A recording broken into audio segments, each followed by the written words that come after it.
As questões da saúde pra gente foi um grande despertar mesmo, despertar de consciência, e trouxe muita iluminação.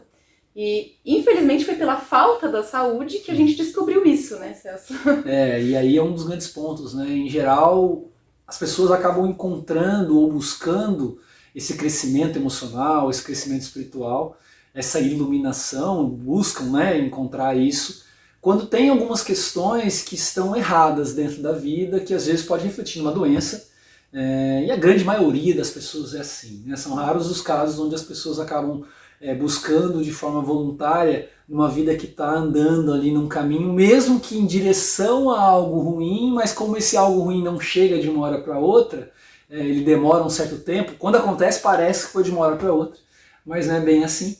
E quando acontece, a gente acaba correndo atrás do prejuízo para entender o que é que estava acontecendo, quais são as causas emocionais, né? Porque a gente não está falando aqui em não buscar médicos, mas estamos falando sim em buscar, além dos médicos, uma potencialização de aspectos emocionais que podem sustentar uma possível cura que possa vir para você, ou até evitar certos problemas novos no futuro.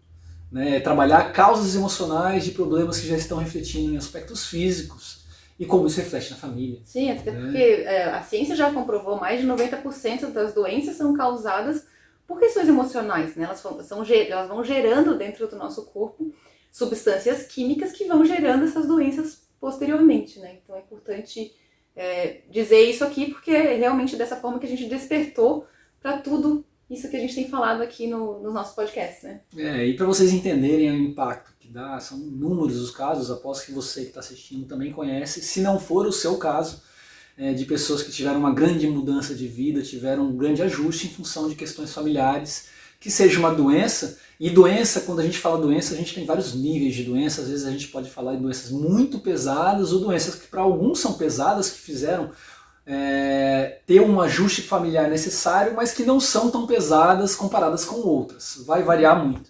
A gente teve dentro de casa, né, uma situação onde o nosso filho mais velho ficava muito doente, um período que a gente viveu lá em São Paulo, né, Sim. Na capital, mas não era em função da cidade em si, mas em função da gente, a gente vai discutir um pouquinho disso, mas como a gente estava emocionalmente ali, Exato, envolvido naquela vida. E o quanto ele puxava essa nossa emoção para tudo isso, ele honrava aquilo tudo. Uma vez por mês, pelo menos, era uma visita ao médico. Na época a gente tinha um bom plano de saúde que cobria essas visitas e tadinho. Acho que a quantidade de sondas que ele fez ali para coletar a urina, um neném, quem conhece, quem sabe como é o neném, coletar a urina ali, lá era o procedimento que se exercia, né?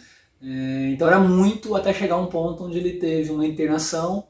Ele teve uma doença que chamou sinovite transitória, que é uma inflamação simples aqui de uma região aqui de cima, e é como se esse muco ele descesse e ele gerasse uma inflamação no quadril. E poderia ser algo muito grave. E pelo fato de poderia ser algo muito grave, ele foi internado. Isso, aí teve uma associação com uma febre, que era uma infecção cruzada, e essa infecção cruzada fez com que sintomas variados gerassem um certo desconforto nos médicos e internaram a criança.